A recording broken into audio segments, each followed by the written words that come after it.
saudar a igreja com a gloriosa paz do Senhor Jesus. Amém. Deus abençoe a todos. Quero trazer um abraço para a igreja Cristo Torre Forte, a todos os irmãos. Agradecer essa oportunidade de nós estarmos aqui para nós falarmos um pouquinho da palavra de Deus e trazendo à tona um tema que está muito em voga, né? Que é a respeito do ateísmo. E hoje em dia as pessoas elas não têm respeitado a palavra do Senhor e têm andado em caminhos espinhosos e que Deus não se agrada. E nós colocamos como texto base aí do nosso estudo o texto que o pastor Rosalvo leu, né? Lá em Judas 3, e eu vou fazer a leitura de alguns versículos para nós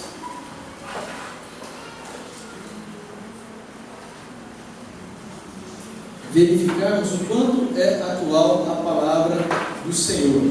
A partir do versículo de número 9, do livro de Judas. Ou melhor, número 16.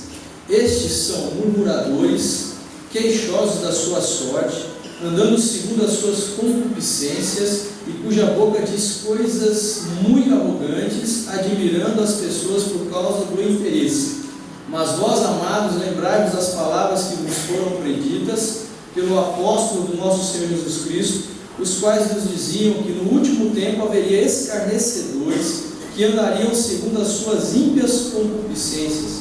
Estes são os que causam divisões sensuais que não têm o Espírito.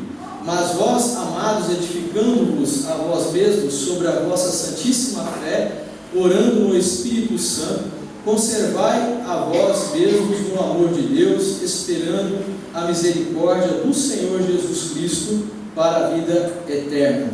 E apiedai-vos de alguns que estão duvidosos, e salvai alguns, arrebatando-os do fogo. Tende deles misericórdia com temor, aborrecendo até a roupa manchada da carne. Ora, aquele que é poderoso para vos guardar de tropeçar e apresentar-vos irrepreensíveis com alegria perante a sua glória, ao único Deus Salvador, nosso Senhor Jesus Cristo, nosso Senhor seja glória e majestade, domínio e poder, antes de todos os séculos, agora e para todos sempre. Amém. Essa epístola aqui, irmãos, nos mostra como que eram os homens daquela época que não tinham o Espírito Santo, e ela é muito atual. Ela mostra a atualidade da palavra do Senhor, porque a própria Bíblia diz: pode passar céus, pode passar terra, mas a minha palavra não passará, diz o Senhor dos exércitos. E o que nós temos visto hoje são homens murmuradores, homens, quando a gente fala homens é geral, jovem, mulher, crianças que são vaidosas, crianças, pessoas que não acreditam no Senhor, pessoas que não respeitam o Evangelho, não respeitam a fé. Tudo isso nós temos encontrado dentro da própria igreja, pessoas que são rebeldes àquilo que a palavra de Deus é colocada.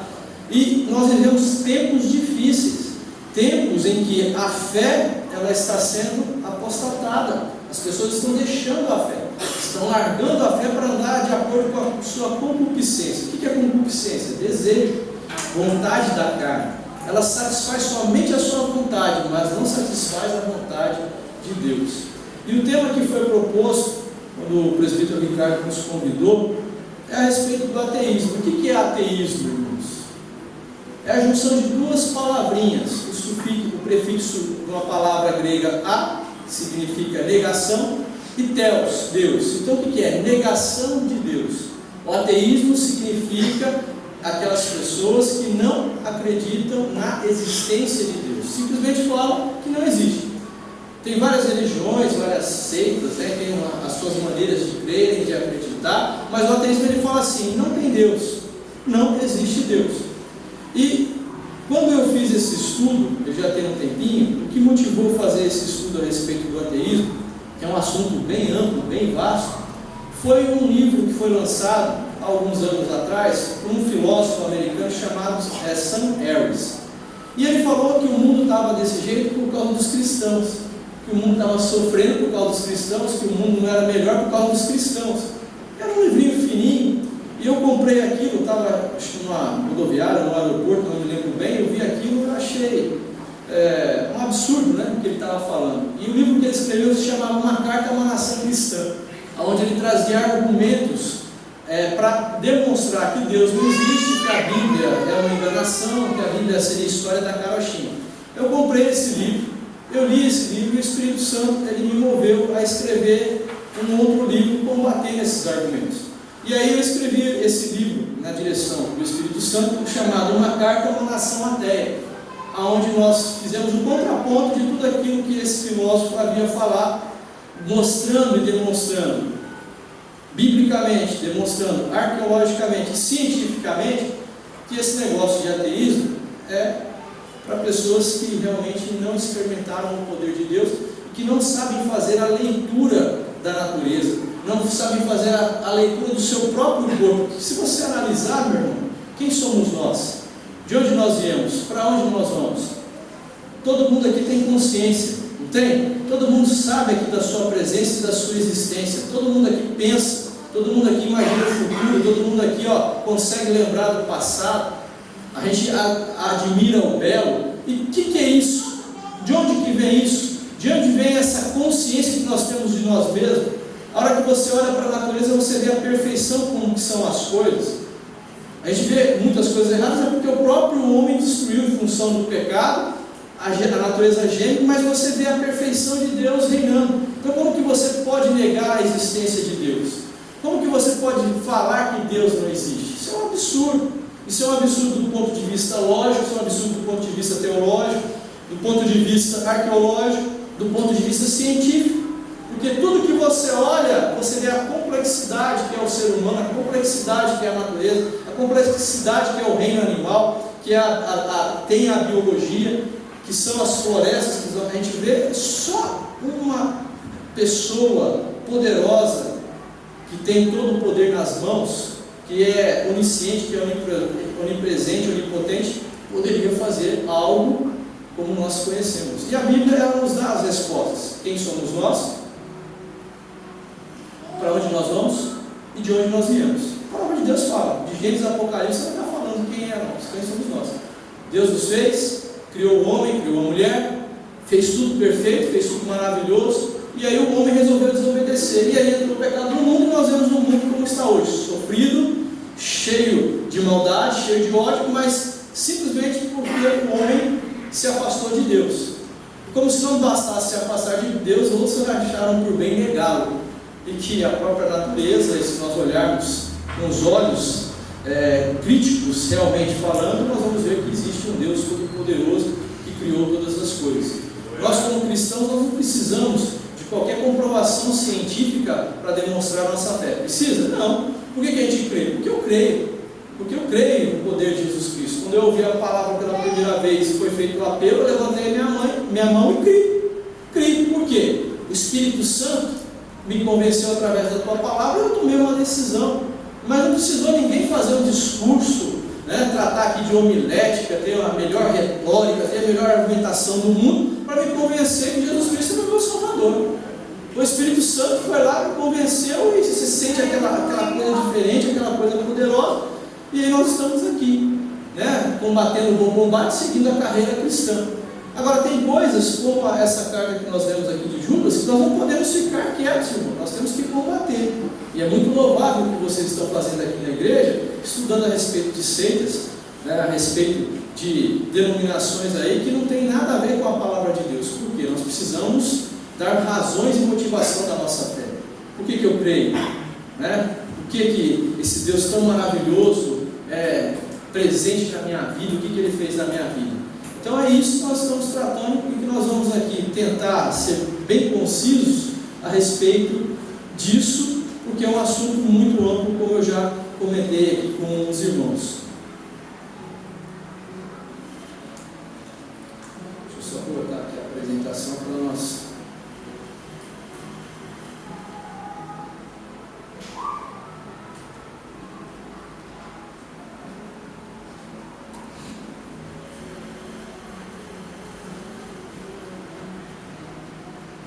Nós já vemos a negação de Deus, já começou lá com Lúcifer, quando ele fez a rebelião. Todos nós sabemos que Lúcifer era um anjo de luz e que foi criado por Deus, e lá pelas tantas, pela sua inteligência, pela sua grandiosidade, com que o Senhor Deus havia criado, ele achou que podia ser melhor que Deus e colocar o trono dele no trono do Altíssimo. O que aconteceu? Foi expulso do céu. Porque com Deus não se brinca, de Deus não se zomba. E quem é a criatura para poder achar que pode tomar o lugar da criação? Então essa questão de rebelião, queridos, começou lá no céu. Aí Deus ele fez o mundo, fez todas as coisas, depois criou o homem. Aí veio o diabo, tomou a serpente e foi tentar a Eva. E aí convenceu a Eva a pecar, desobedecendo, comendo da árvore do conhecimento do bem e do mal. E a Eva foi lá, deu para Adão, e aí iniciou, né, a rebelião contra Deus. E aí nós vemos, desde Gênesis, as pessoas querendo viver a sua própria vida, querendo viver os seus próprios caminhos. E a gente sabe que não funciona dessa forma. Se nós não tivermos o Senhor Jesus como nosso Salvador, se nós não buscarmos obedecê-lo, se nós não buscarmos, né, andar na sua presença, quem perde somos nós. Mas isso é para mostrar que a rebelião ela já estava implícita. Começou lá com o diabo, aí o diabo ele foi expulso do céu e aí veio e tentou derrubar a coroa da criação, que é o próprio ser humano. Foi Adão e foi Eva. E aí entrou o pecado no mundo, então nós conhecemos todo o sofrimento. A gente passa a conhecer todo o sofrimento como nós o conhecemos. Para todo pecado, para a desobediência, há uma consequência. Deus falou para o homem e alertou: você pode fazer o que você quiser aqui no jardim, só não vai comer da árvore do conhecimento do bem e do mal, porque do dia que você dela comer, você vai morrer. Então Deus ele foi muito explícito, muito categórico, e o mundo era perfeito, estava tudo para o homem cuidar, e vigiar e guardar o jardim, mas eles desobedeceram. E aí qual foi a consequência? A morte, porque o salário do pecado é a morte. A morte entrou, a morte física, por isso que todo mundo morre. Você morre por quê? Por causa do pecado, como o jeito lá de Adão. E a única certeza que nós temos na vida é o quê? Que nós vamos morrer. Não é assim? Mas por que todo mundo chora no velório? Por que ninguém se conforma quando morre o pai, quando morre a mãe, morre um parente próximo, morre um amigo? Porque a morte é uma coisa que é estranha para nós, porque nós somos feitos para viver eternamente. Então nós já começamos a ver a primeira lógica da coisa, que você nasce com o propósito de glorificar e honrar a Deus. Só que as pessoas não entendem isso. E elas começam a ter atritos, a ter conflitos justamente nessas coisas que a gente encontra. E um dos conflitos que a gente encontra é a morte.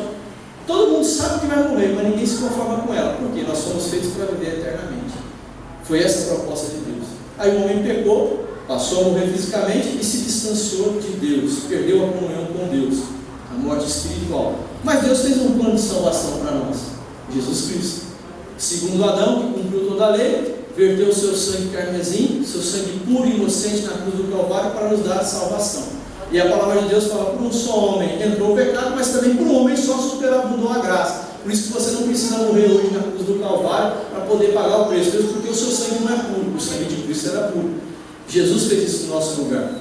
Deus é tão perfeito que se um homem só pecou, entrou o pecado para todo mundo, a gente morre por causa disso, mas também por um homem só superabundou a graça, que é Jesus Cristo. Então a gente começa a ver a beleza da Bíblia, a beleza do Evangelho, a maravilha que Deus é. E aí você começa a imaginar: como que tem gente que nega a existência de Deus?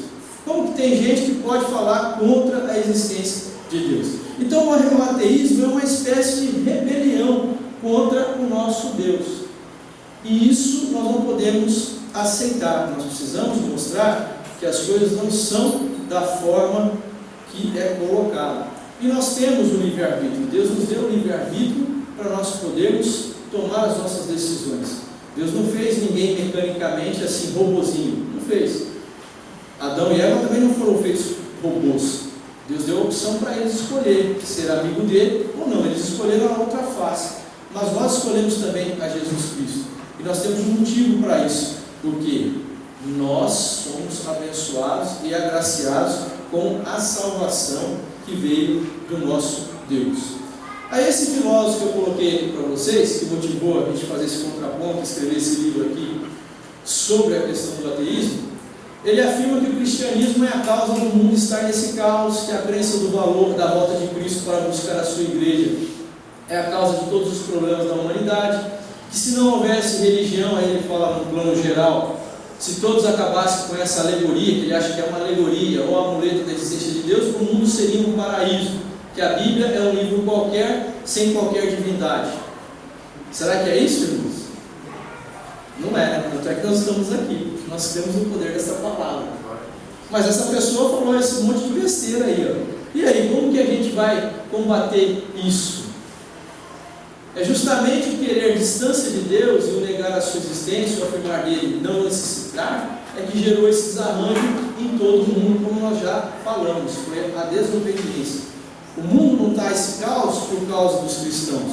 O mundo não está essa bagunça por causa daqueles que são crentes. O mundo só não está pior porque a igreja do Senhor está na terra. Se ela não estivesse na terra, estaria pior, porque a igreja é luz e é sal. Então a igreja ainda é um farol a iluminar o caminho para as pessoas, mostrando que há uma salvação, que há um caminho de salvação. E as pessoas, elas não estão percebendo. Nós estamos vivendo a graça, as portas estão abertas, qualquer um que passar aí na rua, ver e entrar, vai poder ouvir a palavra e vai ter a oportunidade de se lançar aos pés de Jesus e aceitá-lo como o Senhor e Salvador da sua vida. Mas o mundo não está assim, não é por causa dos cristãos, o mundo está assim por causa do pecado. O mundo está assim por causa da desobediência, o mundo está assim porque ninguém quer nada com Deus. Não é verdade? As pessoas não querem nada com Deus. Vamos pegar um exemplo, o Brasil está vivendo toda essa crise. Por que será que está vivendo essa crise? É uma crise moral. E a moral o que é? É falta de princípio. Mas eles sabem o que é certo e o que é errado. Eles sabem o que é certo e o que é errado. Mas por que está acontecendo tudo isso? Porque um único detalhe: Deus não é o Senhor do Brasil. E a palavra de Deus fala: feliz é a nação cujo Deus é o Senhor. Se Deus fosse o Senhor do Brasil, se as pessoas tivessem o Senhor Jeová como Deus, nós seríamos muito mais felizes. Então o problema é o cristianismo? O problema é o cristão? Não. O problema são os homens. Ah, Deus não existe. Aí você pega uma pessoa que tem o cabelo comprido, né, e não corta o cabelo. Mas o fato de ela não ir lá cortar o cabelo significa que não existe barbeiro? Não existe o salão onde corta o cabelo? Não, ela não corta porque não quer. Mas o salão está lá. O barbeiro está lá. Se o cara chegar e falar quanto que é o corte, ah, 5, tá aqui 5, vai lá e cortar o cabelo. Agora, o fato de ter o pecado no mundo e as pessoas não quererem chegar até Deus para poder ter uma vida melhor, isso atesta que Deus não existe? Como eu falei para vocês, a natureza anuncia a existência de Deus. A natureza clama e anuncia a existência de algo poderoso, algo que está além do universo, que ele é fora do universo, porque ele criou todas as coisas. E a palavra de Deus fala que o Senhor ele tem todas as estrelas na palma da sua mão e chama cada uma delas pelo seu nome. Isso é o poder de Deus. Deus fala que não cai um fio de cabelo da sua cabeça sem que Ele não permita. Esse é o poder de Deus. E nós podemos ver o poder de Deus e é atestado nos milagres. Quantos milagres Deus já não fez aqui nessa igreja? Então é uma questão de experiência com Deus, porque depois que você crê, você vê a glória do Senhor. Crendo, eu vejo a glória. E aí você vai vendo a glória, você vai, nossa, Deus realmente Ele é real, Ele é fiel, Ele é poderoso. Então não tem como nós nos furtarmos a negar a existência de Deus. Deus ele fez um homem livre com capacidade de escolha de tomar decisões. Deus criou o universo com leis, criou o ser humano com capacidade de amar, de saber discernir entre o bem e o mal, de abstrair, de pensar, de saber o que é belo. Você já viu algum animal ter essa capacidade, irmãos? Já viu? Já viu um cachorro construir museu? Já viu um cachorro ter hospital para ganhar neném? Para ganhar cachorrinho? Já viu algum animal no reino animal fazer alguma coisa nesse sentido? Por que não tem? Porque só o homem foi criado com essa inteligência. Deus fez todas as coisas, fez todos os animais da natureza, depois Ele fez o homem, a sua imagem e semelhança, dotado de inteligência, dotado de capacidade de pensar, de abstrair, de imaginar o futuro, de voltar no passado, de construir.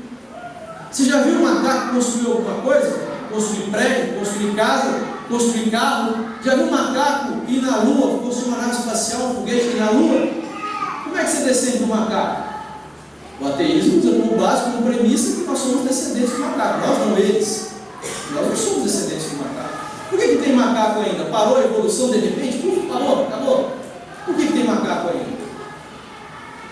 As pessoas, através de sofismas, elas tentam, querido, criar uma verdade, imaginar uma verdade, e isso é tudo ficção. Então, na realidade, quem tem esse poder? Quem é dotado dessa capacidade de construir? Tudo que foi feito aqui foi feito pela mão do homem, não foi?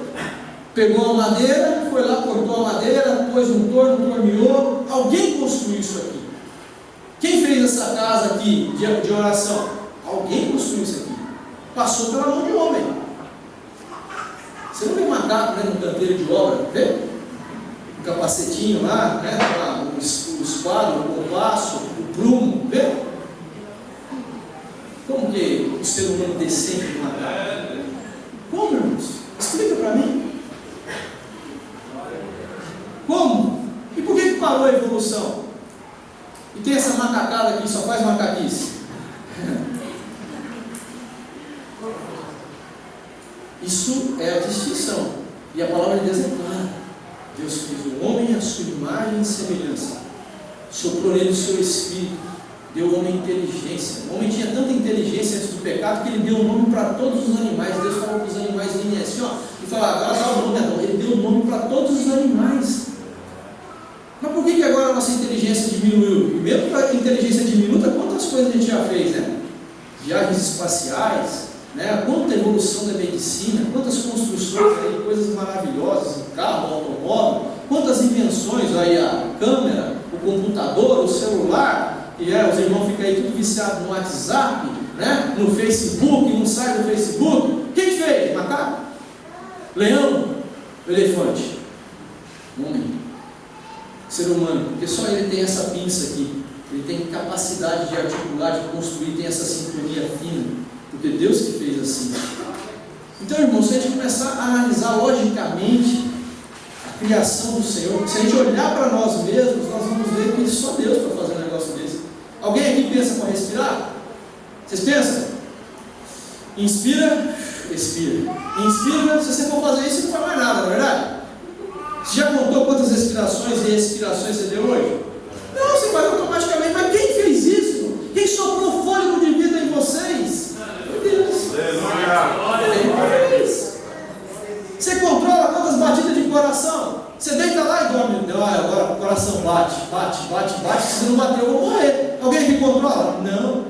Quem fez isso? Deus. Como é que ele sabe quantas batidas que é a batida normal para que meu coração bata, para que eu tenha vida? Você fala para o teu pulmão respirar? Não fala. Você fala para o teu fígado funcionar? Não fala. Você fala para o teu rim funcionar? Não fala. Mas quem fez isso? Quem falou que o rim funciona? E quem te dá o pensamento, queridos? Quem te dá o pensamento? É o cérebro, pastor. O cérebro ele é só a caixinha, é só o vetor. Depois que o Einstein morreu, eles pegaram o cérebro dele e fatiaram para estudar, para ver se conseguia ver uma diferença no cérebro, fisicamente falando, das outras pessoas, porque o cara era um crânio, mas não via nada. Qual faz a diferença? É a alma, é o espírito. Vocês estão entendendo, irmãos? Deus nos fez com corpo, alma e espírito, nos dá a capacidade de pensar. Aí quando você morre, a alma sai. Para onde a alma vai? Os salvos, para o céu. Quem não está salvo vai para o Hades aguardar depois do julgamento do grande trono branco, onde os ímpios vão ressuscitar, vão ser julgados e vão lá para o lago de enxofre e fogo, que vai ser inaugurado pelo falso profeta, pela prostituta, que vai seduzir as nações. Então, irmãos, quando a gente começa a analisar biblicamente, logicamente, as coisas, você vê, há um Deus poderoso, que tudo fez, que tudo criou, que nos sustenta. E a palavra de Deus fala, através dele, para ele e por ele foram criadas todas as coisas. Quem é esse? Jesus, o verbo divino, que se fez carne para nos dar salvação, para nos dar vida e vida em abundância. Então, como que a gente vai falar que a gente descende do macaco? Como que nós vamos negar a existência de Deus que sustenta o universo, sustenta todas as coisas só pelo poder da sua palavra? A palavra que Deus ele falou lá em Gênesis, haja luz, até hoje tem luz, não tem? O sol está lá, só a terra gira, aí faz noite e depois faz dia, faz noite e faz dia. Só pelo poder de uma palavra que foi proferida lá atrás, todas as coisas se sustentam hoje. Quem que falou, querido, que a terra tinha que girar dessa forma, em volta do sol, para nos dar as estações, para eu plantar, para eu colher? Quem falou? É por acaso? Explodiu, pum, surgiu. Explode aí um computador para você ver, explode uma gráfica. para você ver se vai sair um livro. Ué, a complexidade da vida, a complexidade do universo, as leis que existem aí, tem cientistas, tem físicos, tem um monte de gente que estuda aí a fundo mesmo. Eles conseguem descrever, mas não conseguem explicar por quê. Mas quem fez? Como é que fez? Aí fica falando há milhões e milhões e milhões e milhões e milhões e milhões de anos, porque nunca ninguém viu. Então eles tentam alongar o tempo para poder tentar chegar a uma explicação através da evolução de que nós somos assim, porque foi evoluindo. Foi evoluindo, saiu de uma amebinha, da amebinha passou para um sapinho, o sapinho saiu para a terra, aí começou a desenvolver patinha, aí aquela patinha foi criando um ser assim mais organizado, aí virou um macaquinho, o macaquinho foi evoluindo, virou um ser humano. Aí fica, né, quando a gente estuda história, né, vê lá o homem, né, cachorrinho, depois aí emborcadinho, aí vai levantando até ficar o homem sapiens. Mas Deus já fez o homem sapiens, já fez pronto, irmão. Já fez pronto. Por que as espécies, elas não tem como você cruzar a espécie? Não tem. Será que você cruzar o elefante com a zebra vai dar alguma coisa? Não dá. Porque Deus fez cada animal conforme a sua espécie. Está na Bíblia, irmão. Está escrito. Há quantos anos está escrito isso aqui? Milhares e milhares de anos. E as pessoas começam a desvirtuar, começam a querer achar, nós somos melhores, nós somos os bons, a gente faz, a gente acontece. E não é dessa forma. Não é dessa forma que as coisas elas vão acontecer. Então nós precisamos ter um discernimento, porque o ateu, ele quer. Esse filósofo, São Ernest, ele diz que Deus ele é amor. Se Deus é amor e justo e moral, o mundo e as pessoas não sofreriam. Nós já falamos aqui qual é o motivo do sofrimento: pecado. Mas Deus ele deu a graça, e mesmo em meio a esse caos ele abre a salvação. Quem é? Jesus Cristo, que morreu na cruz do Calvário, que pagou o preço por mim e por você para nos salvar. Então Deus dá o caminho, e Jesus falou: eu sou o caminho, a verdade e a vida. Ninguém vai ao Pai se não for por mim, ninguém vem ao Pai se não for por mim. Então Deus ele deu o caminho, e as pessoas começam: se Deus fosse amor, não tinha sofrimento. Meu irmão, o amor não se confunde com a justiça. E Deus ele não se nega, ele não nega a si mesmo. Deus ele é amor, realmente faz parte do atributo dele, das características dele. E ele é tão amor que deu seu Filho unigênito para que todo aquele que nele crê não pereça, mas tenha a vida eterna. Quer maior amor que esse? Quem aqui é pai e mãe? Você daria o seu filho para morrer no lugar de um pecador? Eu não daria o meu, mas Deus deu. Isso não é a expressão máxima do amor? Aí a palavra de Deus fala que o amor de Deus nos constrange. Aleluia. Então Deus deu o caminho, ele amou tanto o mundo, ele amou tanto o ser humano, ele teve tanta misericórdia, que ouve a Deus e a Cristo, quando era o verbo: olha, o plano de salvação, você se faz carne como representante da raça humana, você vai pagar o preço, você vai morrer a morte de cruz, vai receber a minha justiça. Olha só, então Deus não se nega, ele é amor, deu seu Filho como prova de extremo amor por nós, e mostrou a sua justiça. E a palavra de Deus fala lá em Isaías que por bem Deus moeu pelas nossas transgressões e pelas nossas pisaduras. Para quê? Para que nós fôssemos salvos, para que nós tivéssemos vida. Então Deus ele mostra o quanto ele ama e o quanto ele é justo, porque aplicou a sua justiça no próprio Cristo, que era seu Filho, para que hoje nós estivéssemos aqui sentados. Então como você vai negar tamanha salvação, tamanha grandiosidade, irmãos? Não tem como negar. Não tem. Aí quando você vai lá em Israel, Deus deu a oportunidade de conhecer Israel, os lugares onde Jesus passou, o túmulo onde Jesus ficou. Irmãos, é coisa grandiosa. Ali no mar da Galileia, é coisa tremenda. A própria natureza anuncia o que aconteceu ali, a presença, o que houve ali, onde tudo começou e também tudo se resumiu com a nossa salvação, e aonde a Jerusalém celestial vai parar sobre a Jerusalém física, onde estará abertos os dois portões para todas as nações terem a oportunidade de adorar a Deus, aqueles que se realmente aceitarem a Cristo como Senhor e Salvador. Então como que você vai negar a Deus? Como que se pode negar ao Senhor? Então, Deus ele é extremamente moral, ele é justo, e o mundo está assim porque o homem quis assim. Ele preferiu não obedecer a Deus. E aí desobedeceu e entrou o pecado no mundo. E aí Deus falou: por tua causa, por tua desobediência, você vai trabalhar e vai suar, vai ser duro o seu trabalho, porque antes quando trabalhava não se cansava, não se fatigava, agora vai ser fatiga, não tinha espinho, não tinha carne, não tinha aborto na terra, não tinha erva daninha. Agora por sua causa, por causa do pecado, vai ter erva daninha. E a mulher, porque desobedeceu, vai ter dor quando tiver o parto. E aí eu pergunto, às vezes eu vejo, o cachorrinho, a cadelinha dar à luz. Às vezes os animais da natureza, você já viu eles gritarem, gemer, espernear? Vai lá, é tão simples, né? Por que a mulher na dor de parto ali, quando está chegando no parto, é aquele sofrimento? Consequência do pecado. Está escrito. Consequência do pecado. Em dores dará a luz. Em dores será a tua conceição. Vai ser em dores, por causa da consequência do pecado. E aí você começa a associar as coisas e ver que realmente há um Deus poderoso que fez todas as coisas, que está por trás de todas as coisas, e que não é bem como os ateus pensam, que não existe um Deus, que não existe nada. Você acha que a natureza se autogoverna? Você já viu o passarinho plantar? Colher? Já viu, irmãos? Mas quem sustenta eles? É Deus. Deus é que sustenta.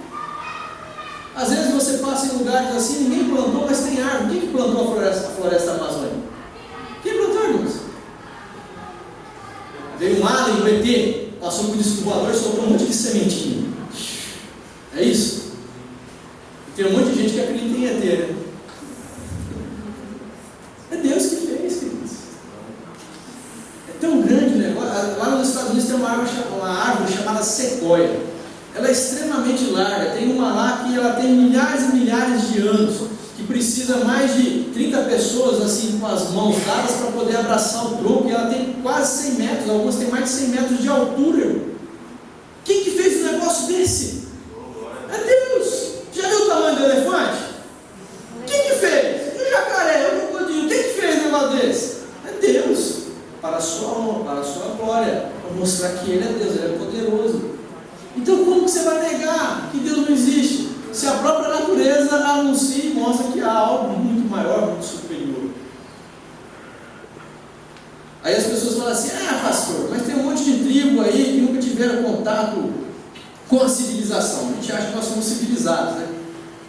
Mas nós somos mais animalescos, né, do que tudo, porque a gente destrói a floresta, mata os animais, né, para poder colocar o progresso. Aí esses índios aí, veio da evolução, meu irmão. Se você for lá conversar com um índio, ele tem um senso de divindade, e do jeito dele ele adora errado, né?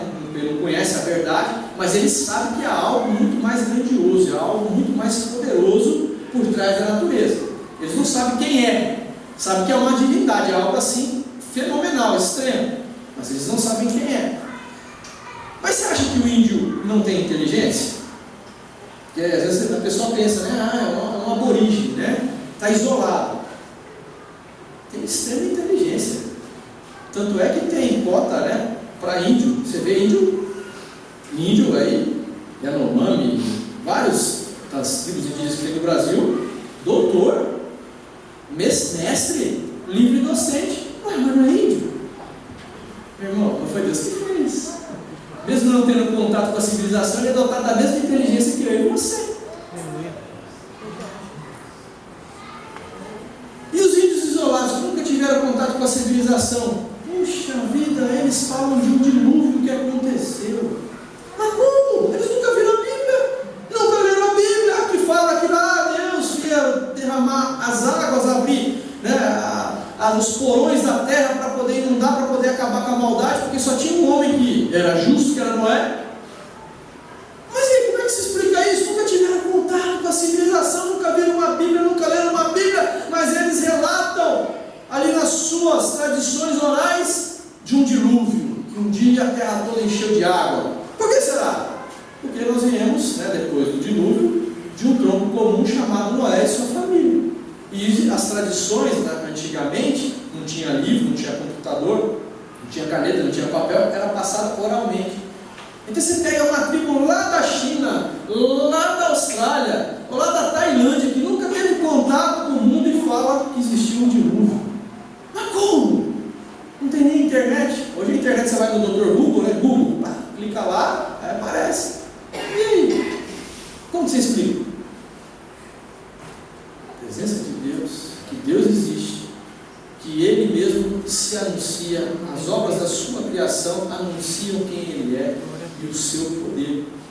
Então, como que você vai negar a existência de Deus diante de tantos fatos lógicos e arqueológicos a esse respeito? Não dá, irmãos. Não dá. Vai contra o senso comum. Vai contra o senso. Para você ser ateu, você tem que fazer um esforço muito grande. Eu costumo dizer, eu costumo brincar. Para você ser ateu, você tem que fazer um esforço mesmo. Mas você tem assim, que se esforçar.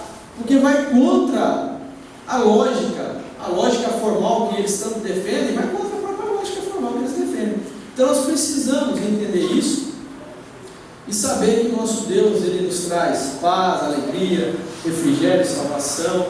Ele para a nossa alma nos dá saúde, prosperidade, dignidade. Tudo isso Deus oferece como efeito do arrependimento, e a ausência disso nada mais é do que o resultado da rebeldia do ser humano e da sua pseudo-autossuficiência. Os irmãos aqui sabem quantas pessoas já chegaram aqui, pastores e irmãos, arrebentados, acabados pelas drogas, pelo alcoolismo, né, com as famílias destruídas, e Deus colocou de pé. Mas e aí, as casas de recuperação, não deu jeito? Não. Conheço gente que gasta fortuna e fortunas, e o cara sai da casa de recuperação, volta para as drogas, volta para o alcoolismo. Mas quando veio a presença de Deus, é liberta. E às vezes é liberta num dia, num instante, num culto, numa oração, só com levantar de mãos, é liberta. O que é isso, irmãos? O que é?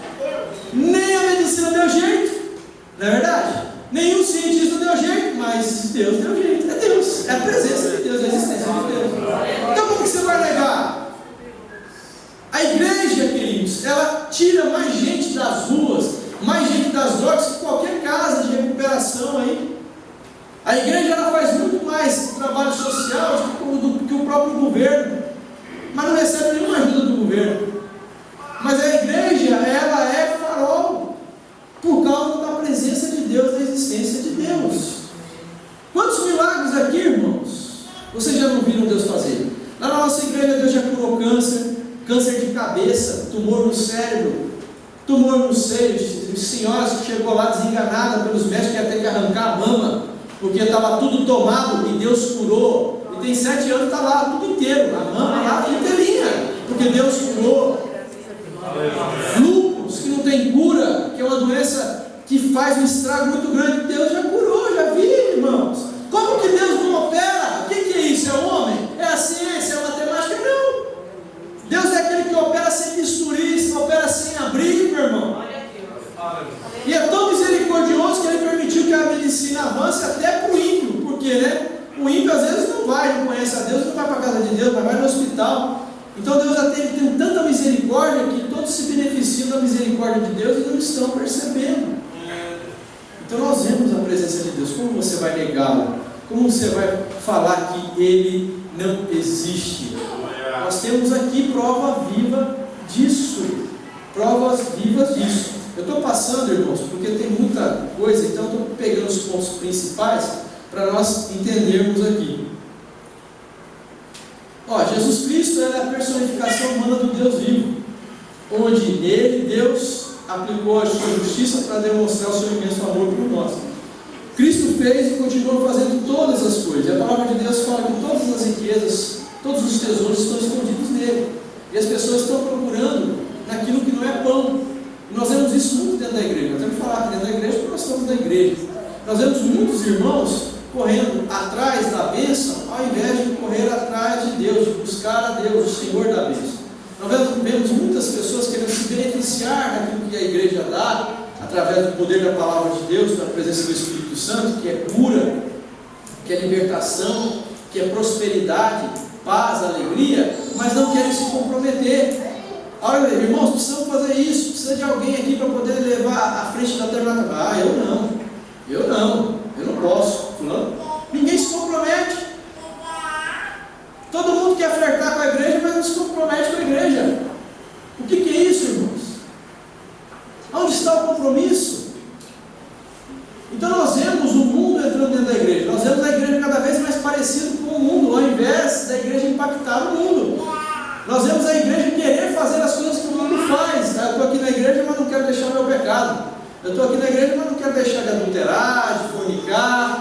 de roubar, de furtar. Meu irmão, você é limpo, transformado. Nós temos que ter mudança de vida, porque é assim que Deus falou que nós temos que fazer. Chega de um jeito, mas não permaneço do mesmo jeito. Eu vou mudar, o Espírito Santo vai trabalhar na minha vida e eu vou mudar, mas as pessoas não querem. Aí você vê, né, as pessoas no grupo de louvor com tatuagem. Pô, irmãos, tirando aquele que se converteu, né, e no mundo ele fez tatuagem, não sabia, mas como que um crente, sendo um crente, vai fazer uma tatuagem? Sendo que a palavra de Deus fala que o povo dele não é para se marcar, não é para se furar, não é para atravessar, não é para escrever nada na pele. Está escrito na palavra de Deus, aí vai lá, porque quer parecer com o mundo. Você acha que Jesus vai vir buscar uma igreja na sarjeta? Uma igreja suja? Uma igreja que está se prostituindo para o mundo, politicamente falando? Está vivendo os rudimentos do mundo? Não, Jesus vai vir buscar uma igreja santa, lavada, remida pelo seu sangue. Vai vir, e está próximo. A trombeta soar nos ares, anunciando a volta do nosso Senhor. E será que nós vamos subir? Nós precisamos, irmãos, nos confrontar. E esse aqui é um confronto. A palavra de Deus é um confronto. Como é que eu estou diante do Senhor? Nós estamos falando de ateísmo, mas o Espírito Santo aqui está falando disso também. Como é que nós estamos diante do Senhor? Se Ele tem dado e nos mostrado toda sorte de bênçãos espirituais e materiais, e nós estamos, só distanciando de Jesus. Nós estamos fazendo como Jesus quer. E aí, como é que faz? Nós precisamos refletir sobre isso. Porque o nosso testemunho também vai fazer diferença. Vai fazer diferença lá fora, para as pessoas verem que há diferença entre aqueles que servem a Deus e os que não servem. Esse filósofo, ele chama a questão da escravidão na Bíblia para desqualificar a existência de Deus, e fala que a Bíblia ela é extremamente belicosa, ou seja, violenta. Mas eu não vou entrar nessa questão a fundo. Eu quero só dizer uma coisa para os irmãos. Fala de escravidão, né? Como que na Bíblia tem escravidão? A Bíblia não fala que tem escravidão, ela relata escravidão e relata uma época como era feito. Só que José foi escravo? Foi. José era crente. E que crente que ele era, né? Fiel até o fim. Daniel não era escravo? Mas Daniel e seus amigos eram escravos na Babilônia. E fizeram a diferença. Fizeram a vontade de Deus. Então como que esse rapaz vem afirmar que a escravidão desabona a existência de Deus? Não, irmão. A escravidão é por causa da maldade do coração do homem, que é tão mal que ele quer subjugar o seu semelhante, ele quer escravizar seu semelhante, ele quer pisar no seu semelhante, em detrimento do amor de Deus pelas pessoas. Tanto que lá na lei de Deus, ele tinha o ano do jubileu da libertação do escravo, daquele escravo que estava lá, escravo por dívida, ou por alguma determinada atitude que ele fez, ele poderia se vir adentro e junto com o povo de Israel, adorar a Deus. Então as pessoas elas vão pegando, vão pensando coisas e colocando como se fosse palavra de Deus. Isso aqui é palavra de Deus, porque foi escrita e inspirada pelo Espírito Santo de Deus. E nessa palavra de Deus, Deus relata comportamento de homem que não é para ser seguido. Deus relata como que ele quer ser adorado, como que ele quer ser servido. Deus ele mostra qual é a forma de adoração, e Deus ele mostra também quem é o diabo e como que o diabo age. Vocês estão entendendo, irmãos? Agora, eu não posso pegar uma palavra isolada da Bíblia e falar assim, está escrito na Bíblia, então isso aí está errado, está vendo? Tem um salmo que fala assim, não há Deus. Se você pegar esse versículo isolado, você está dando margem para o ateu, não está? A própria Bíblia está falando que não há Deus. Mas por que o salmista está falando isso? Ele está falando, não há Deus, dizem os ímpios, dizem aqueles que não conhecem. Realmente, eles falam que não existe. Mas e nós sabemos que existe. Mas a Bíblia ela relata, para servir de exemplo, de modelo, porque é a palavra de Deus que nos admoesta, que nos exorta, que é digna para servir de correção, para nos orientar qual é o caminho. Então Deus relata, Deus fala. Então nós não podemos distorcer as coisas. E Deus ele fala, ai daquele que acrescentar ou tirar. Quando Deus fecha o Apocalipse, quando Jesus fecha o Apocalipse, ele fala para João, né? Escreve aí, João. Ai daquele que tirar ou acrescentar um tio disso que eu estou falando aqui. E quanta gente tem tirado, tem acrescentado, né, irmãos?